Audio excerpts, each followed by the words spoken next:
Well, hello there, my friend. My name is Jonathan Doyle, international Catholic speaker. I am pleased that you are here because we're talking about Catholic education. We're talking about leadership. And if you're just seeing this video, check the two previous videos. They're short because we're doing a 3-day series on leadership in Catholic education. Very quick summary for those who have been with me. Thank you for your patience. Self-leadership. We started talking about self-leadership. Before we talk about roles and titles and positions and leadership theory, we're talking about the ability to lead ourselves. We are always leading ourselves somewhere. So we want to get conscious about that. Now, 3-part sequence. Number 1, leadership definition. I accept that there's multiple definitions. This is the one we're using. Leadership is influence. What's influence? Something changed. How do you know leadership is happening? Because change is happening. Better or worse? I didn't say it could always better. It could be worse. But leadership is influence. Leaders influence environments. You could be a kinder teacher, preschool teacher. You are leading in that context. You could be in a family. You are leading in that context because one way or another you're creating change. What creates change? Leadership is influence. Influence equals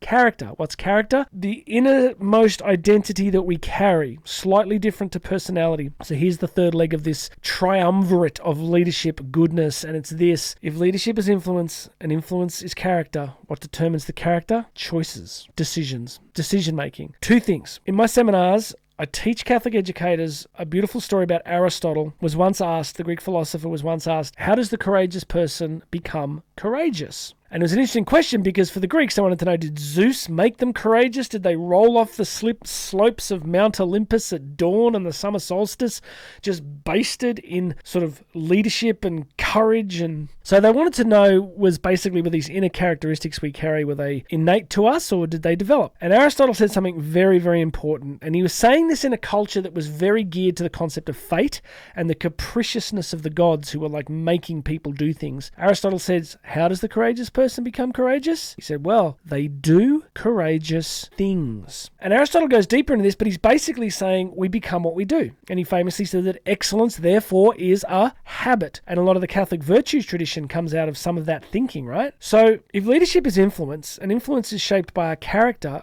what's our character shaped by? Our choices. Let me make this really practical. I said this to the audience the other day. If you're somebody that gossips, the more and more that you gossip, eventually people say, wow, that person is such a gossip. If you're not trustworthy because you lie pretty frequently, sooner or later your colleagues are going to say, well, I like them, but they are such a liar. Do you notice a relationship between things that we consistently do and things that we become? You know, if you're somebody who's always encouraging people, you're always going, hey, you got this. You're really good. I've just noticed what you did. It's really amazing. You're just going from strength to strength. If you encourage people a lot, you get a reputation as an encourager. If you are somebody who is patient and is constantly acting in a patient manner, choosing to be patient, you become patient. So leadership theory, like we're all looking for systems and protocols and management techniques, and there's a place for that. But the real magic, especially in terms of things like Catholic virtue ethics, is character, is choices, is choosing things. Now to finish, we're not Pelagians. We're not people who believe that we're going to get there by simply striving harder. Augustine famously said, of course, that grace builds on nature. I also have a favorite quote from Augustine. I always share in live events, conferences that I speak at. I say, look, Augustine said, he who made you without your cooperation will not save you without your cooperation. I say to people, we didn't get a vote on whether we got created,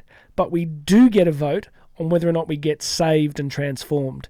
Have you noticed that because of free will, God doesn't magically force anybody to live virtuously? Because if he did that, we'd be robots. There would be no relationship. We would just be forced to do what God wanted us to do. But he gives us this choice. So what I'm trying to do, my friend, is put you back in the driver's seat and say that we need a great new generation of Catholic leaders. We need a great new generation of Catholic men and women whose hearts have been transformed by pursuing virtue with the help of the sacraments, particularly the Eucharist and confession, with the help of daily prayer, with the help of the scriptures, with a docility to the magisterium. People who have made choices to become a specific kind of person, because as I say, friends, we don't want leaders who are the office psychopath.